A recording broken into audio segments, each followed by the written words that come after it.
दोस्तों नया साल 2024 शुरू होने वाला है और इससे पहले सरकार की ओर से कुछ नोटिस जारी किए गए हैं। कुछ काम ऐसे हैं जो आपको 31 दिसंबर से पहले निपटा लेने हैं। आधार कार्ड से लेकर demat account, bank locker, bank FD समेत टोटल 10 ऐसे काम हैं जो आपको 31 दिसंबर से पहले निपटाने हैं, वरना 1 जनवरी बाद आपको काफी परेशानी हो सकती है। अगर आप गूगल पे, फोन पे, पेटीएम का इस्तेमाल करते हैं तो अब नहीं कर पाएंगे 31 दिसंबर तक। अगर आप ये काम नहीं करते हैं तो यूपीआई पेमेंट को लेकर एनपीसीआई की तरफ से भी ये बड़ा निर्णय लिया गया। 31 दिसंबर के बाद इन यूपीआई नंबर को बंद कर दिया जाएगा। उससे पहले आपको एक काम करना क्या मैं आपको आगे बताऊंगा। वहीं और भी कई सारे ऐसे काम है दोस्तों पैसों से जुड़े जिनका सीधा असर आपकी जेब पर पड़ने वाला है। तो आइए जानते हैं एक-एक करके सभी 10 बड़े काम को जिनको हर हाल में आपको कंप्लीट करना है, वरना आपके साथ साथ आपके परिवार वालों को भी काफी दिक्कतें आ सकती हैं। क्योंकि जब भी नया साल शुरू होता है तो सरकार की तरफ से कुछ नई प्लानिंग बनाई जाती है, नई योजनाएं लाई जाती हैं, कई पुरानी योजनाओं को खत्म किया जाता है, कई सारे नए नियम लागू किए जाते हैं। तो उससे पहले ही सरकार ने इस बार सभी देशवासियों को हिदायत दे दी है कि 31 दिसंबर से पहले आपको ये फिनिश करने हैं। चलिए सबसे पहला काम देखिए, आप 31 दिसंबर तक डीमेट अकाउंट में नॉमिनी ऐड कर लें। ऐसा नहीं करने पर आपका डीमेट अकाउंट फ्रीज हो जाएगा, लॉक हो जाएगा। जी हाँ दोस्तों, अगर आप भी स्टॉक मार्केट वगैरह में निवेश करते हैं, म्यूचुअल फंड वगैरह में पैसा लगाते हैं तो आपने डीमेट अकाउंट खोल रखा होगा। सभी डीमेट अकाउंट होल्डर्स के लिए सेबी की तरफ से ये निर्देश जारी किए गए हैं और 31 दिसंबर तक की मोहलत दी गई है। किस तरह से आप अपने डीमेट अकाउंट में नॉमिनी ऐड कर सकते हैं, इसकी कुछ प्रोसेस भी आप स्क्रीन पर देख सकते हैं। यहाँ पर कंप्लीट 5 स्टेप दी हुई है, इनको भी फॉलो कर सकते हैं आप नॉमिनी ऐड करने के लिए। चलिए अगला अपडेट है किसान भाई लोगों के लिए। प्रधानमंत्री फसल बीमा योजना को लेकर किसानों के लिए फसल बीमा में आवेदन करने की लास्ट तारीख 31 दिसंबर ही है। तो किसान गेहूं, चना इन फसलों को जोखिम से बचाने के लिए बीमा करा सकते हैं। हालांकि कई राज्यों में किसानों को अभी तक भी पिछली खराब फसलों का मुआवजा नहीं मिला, तो इससे किसानों में भी रोष देखा जा रहा। लेकिन कुल मिलाकर ध्यान दें, रबी की फसलों के लिए किसान फसल बीमा योजना की आखिरी तारीख 31 दिसंबर है। आप गूगल में सिंपली सर्च करोगे प्रधानमंत्री फसल बीमा योजना तो आपको ये पहला ही पोर्टल मिल जाएगा, pmfby.gov.in। इस पोर्टल पर आओगे तो आपको यहाँ सारे ऑप्शन मिल जाएंगे। फर्स्ट ऑप्शन ही आप देख सकते हैं, farmer corner, apply for crop insurance by yourself. आप खुद फसल बीमा के लिए अप्लाई कर सकते हैं। इसी तरह से इंश्योरेंस प्रीमियम का कैलकुलेटर भी आप यहाँ देख सकते हैं। अगर आप पहले से अप्लाई कर चुके हैं तो अपना एप्लीकेशन स्टेटस भी यहाँ चेक कर सकते हैं और भी यहाँ ऑप्शन मिल जाएंगे आपको। ओके चलिए अगला अपडेट देखिए, भारतीय स्टेट बैंक एसबीआई के ग्राहकों के लिए एक शानदार खबर है। सस्ते में होम लोन लेना चाहते हैं आप तो 31 दिसंबर तक इस ऑफर का फायदा ले सकते हैं। State bank of India SBI की ओर से होम लोन पर यह ऑफर निकाला गया दोस्तों, जिसकी आखिरी तारीख 31 दिसंबर है। अब इसमें आपको कितनी छूट मिल रही है देखिए, आप 0.65% तक का सीधा डिस्काउंट दे रहा एसबीआई और भी आपके सिविल स्कोर के अकॉर्डिंग अलग अलग छूट दी जा रही है। ये लिस्ट आप देख सकते हैं कि अगर आपका सिविल स्कोर इतने से इतने के बीच में है तो आपको एसबीआई के होम लोन पर ब्याज दरों में अभी कितनी छूट मिल रही है, कितने प्रतिशत की छूट मिलेगी, ऐसा मतलब है ना। तो यहाँ कंप्लीट लिस्ट आप देख सकते हैं। चलिए अगला बड़ा महत्वपूर्ण अपडेट है, अलर्ट 1 जनवरी 2024 के बाद बंद हो जाएगी आपका गूगल पे, पेटीएम, फोन पे वगैरह सबकी यूपीआई आईडी। इसके पीछे कारण क्या है, तो दरअसल एनपीसीआई की ओर से आदेश जारी किया गया कि 1 साल से निष्क्रिय यूपीआई आईडी को बंद किया जाएगा। 1 साल से निष्क्रिय का मतलब ऐसे लोग जिन्होंने अपने यूपीआई अकाउंट में पिछले 1 साल से कोई भी ट्रांजैक्शन नहीं किया है, मतलब आपने 1 रुपए का भी कहीं लेन देन नहीं किया, ना ही कोई रिचार्ज किया, ना ही किसी को पैसे ट्रांसफर किए, ना ही आपके खाते में पैसे आए, बस आपने यूपीआई आईडी बनाई, उसके बाद 1 साल हो गया, कोई भी लेन देन नहीं हुआ। तो ऐसे में अब 1 जनवरी के बाद आपकी यूपीआई आईडी बंद हो जाएगी। अगर आप बंद होने से बचाना चाहते हैं तो आपको 31 दिसंबर से पहले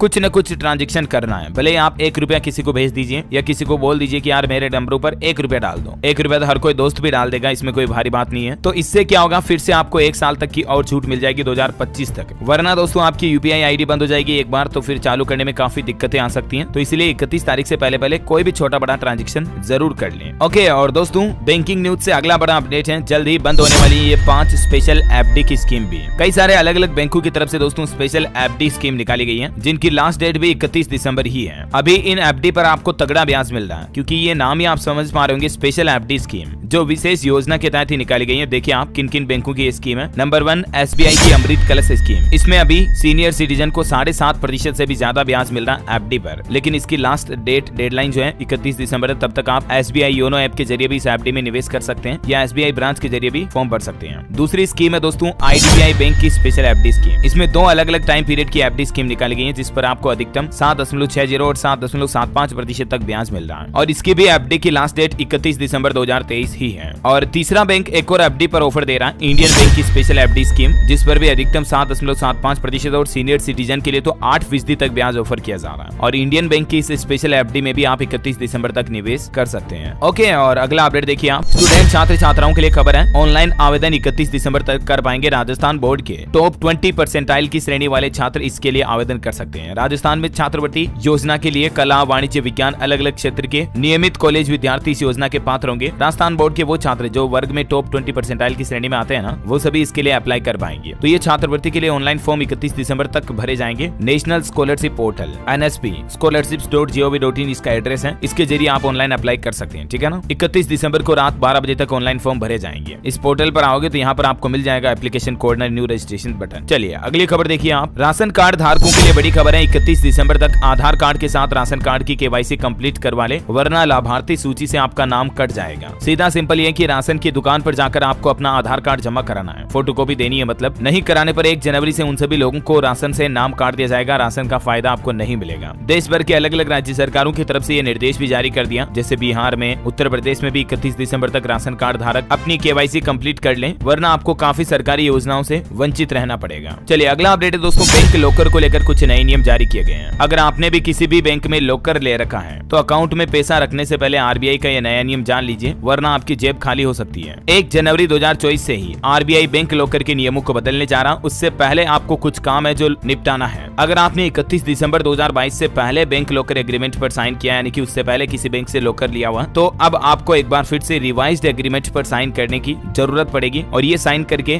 जमा कराने की अंतिम तारीख 31 दिसंबर ही है। 31 दिसंबर से पहले बैंक ऑफ बड़ौदा, SBI समेत सभी बैंकों के ग्राहक जिन्होंने भी बैंक लॉकर की सुविधा का फायदा ले रखा है, उनके लिए कुछ काम है जो करने हैं। क्या क्या स्टेप्स हैं जरा समझिए। रिजर्व बैंक ऑफ इंडिया की तरफ से सभी बैंकों को निर्देश दिए गए हैं कि वो 31 दिसंबर 2023 तक बैंक लॉकर होल्डर से नए समझौते पर साइन कराएं। बैंक लॉकर में अधिकतर लोग गोल्ड, ज्वेलरी और अहम दस्तावेज रखते हैं, अपने प्रॉपर्टी के, जमीन, मकान, प्लॉट वगैरह के डॉक्यूमेंट रखते हैं, राइट। तो ऐसे में उन लॉकर की सुरक्षा के लिए अब नए एग्रीमेंट पर आपको साइन करना बेहद जरूरी है। ये काम आप बैंक ब्रांच में जाकर ही कर पाएंगे, ऑनलाइन नहीं होगा। ये लॉकर रखने वाले ग्राहकों को बैंक के ब्रांच में जाना है और अपना आधार कार्ड, पैन कार्ड, फोटोकॉपी देनी है, ठीक है ना। उसके बाद आपको एक स्टाम्प पेपर पर बैंक लॉकर के एक नए एग्रीमेंट पर साइन करने, वो आपको बैंक वाले बता देंगे कि कैसे क्या करना। ओके, बैंक से जुड़ा एक और अपडेट ये भी है। पंजाब नेशनल बैंक ने अपने ग्राहकों को जरूरी मैसेज भेजा और कहा कि 18 दिसंबर तक आपको बैंक में KYC कंप्लीट करनी है, वरना आपका अकाउंट डीएक्टिवेट हो जाएगा, फ्रीज हो जाएगा। तो पंजाब नेशनल बैंक की ब्रांच में जाकर आधार कार्ड, पैन कार्ड भी जमा करवाने आपको, ठीक है। आधार कार्ड को लेकर भी उदय की तरफ से एक अपडेट है। 14 दिसंबर से पहले आप फ्री में आधार कार्ड अपडेट की सुविधा का फायदा ले सकते हैं। जिन जिन भी लोगों के आधार कार्ड को बने हुए 10 साल से ऊपर हो चुके हैं, उन सबको अपने आधार कार्ड में बायोमेट्रिक्स अपडेट कराने पड़ेंगे। तो ये अपडेट की सुविधा फ्री मिल रही है 14 दिसंबर तक। ओके, और कुछ और अपडेट देखिए दोस्तों। उत्तर प्रदेश में 15 से 31 दिसंबर तक चलेगा सड़क सुरक्षा पखवाड़ा। सड़क दुर्घटनाओं में कमी लाने के मकसद से यूपी सरकार की तरफ से नए साल 1 जनवरी 2024 तक, यानी 31 दिसंबर की रात तक यह सड़क सुरक्षा पखवाड़ा चलाया जाएगा। और यहाँ तक कि यूपी की योगी सरकार ने तो ये भी निर्देश जारी कर दिया, अब अगर आप उत्तर प्रदेश में गाड़ी चलाते समय ट्रैफिक रूल्स को तोड़ते हैं और 3 बार से ज्यादा बार अगर आपकी गाड़ी का चालान कट गया, तो आपका ड्राइविंग लाइसेंस भी सीधा कैंसिल किया जाएगा। ध्यान रखिएगा, है ना। चलिए, दिल्ली वासियों के लिए एक महत्वपूर्ण न्यूज है। 31 दिसंबर तक आप अपनी संपत्ति का यूपी कार्ड जरूर बनवा लें, नहीं तो नगर निगम की तरफ से आप पर बड़ी कार्रवाई की जाएगी। यूपी कार्ड मतलब यूनिक प्रॉपर्टी आइडेंटिफिकेशन कोड। जिन जिन के भी पास फ्लैट है, मकान है, प्लॉट है, जमीन है दिल्ली नगर निगम में, ठीक है ना, तो उन सभी संपत्ति मालिकों को अपना यूनिक प्रॉपर्टी आइडेंटिफिकेशन कोड लेना जरूरी होगा। आप ये ऑनलाइन भी ले सकते हैं नगर निगम की वेबसाइट के जरिए mctonline.nic.in पोर्टल पर जाकर। ओके, चलिए अगला अपडेट है कि परीक्षाओं के बाद नहीं होगी छुट्टी। 31 दिसंबर तक चलेंगे स्कूल। बच्चों की परफॉर्मेंस में सुधार के लिए हिमाचल प्रदेश शिक्षा विभाग की तरफ से स्कूलों के लिए नया नियम लागू किया। अब जो एग्जाम होंगे, बोर्ड एग्जाम वगैरह, उस दौरान भी स्कूल चालू रहेंगे मतलब। वहीं यूजीसी ने भी देश भर की यूनिवर्सिटीज, कॉलेजों को निर्देश दिया 31 दिसंबर तक लागू करें ये नियम। सभी विश्वविद्यालयों को लोकपाल नियुक्त करके स्टूडेंट शिकायत निवारण समिति का गठन करना अनिवार्य होगा। और इस सिस्टम के जरिए आपको किसी भी कॉलेज, किसी भी यूनिवर्सिटी में कोई दिक्कत आ रही है, कई बार आपको पता होगा कॉलेजों में रैगिंग की शिकायतें आती हैं, तो उनकी आप कंप्लेन कर पाएंगे। इसका शिकायत सिस्टम बनाना पड़ेगा, इसके लिए लोकपाल नियुक्त करना पड़ेगा और स्टूडेंट निवारण समिति का गठन करना पड़ेगा। इसी महीने 5 तारीख को निर्देश जारी करते हुए यूजीसी ने सभी कॉलेजों, सभी यूनिवर्सिटियों को यह निर्देश जारी कर दिया है, आदेश भी दे दिया मतलब। चलिए खबर देखिए, कावासाकी ने की एंड ऑफ ईयर डिस्काउंट की घोषणा। 31 दिसंबर तक आपको ऑफर भी मिल रहा है, इस बाइक पर 60,000 रुपए तक का इंस्टेंट डिस्काउंट मिल रहा है। और ऐसे ही दोस्तों कई सारी कारों वगैरह के ऊपर भी कंपनियों ने घोषणा कर दी कि 31 दिसंबर के बाद मतलब 1 जनवरी से ही कारें महंगी हो जाएगी। तो अगर आप इस बार कार लाने की सोच रहे हैं तो अभी दिसंबर में बुक करवा लें, आपको काफी डिस्काउंट और छूट का फायदा मिल जाएगा। वरना देखिए जरा आप, जनवरी से महंगी हो जाएगी मारुति, ओडी, टाटा समेत कई सारी गाड़ियां। इन कंपनियों का कहना है कि इनपुट कॉस्ट बढ़ने के चलते ये फैसला लिया गया। मारुति कंपनी ने तो तीसरी बार दाम भी बढ़ा दिए। तो उससे पहले कई सारी कंपनियों ने न्यू ईयर ऑफर भी निकाला है, तो उसका भी आप फायदा ले सकते हैं, है ना। तो उम्मीद है दोस्तों ये दिसंबर से पहले क्या कुछ टास्क कंप्लीट करने, इसका अपडेट आपको जरूर जानने मिला होगा। बाकी 1 जनवरी 2024 से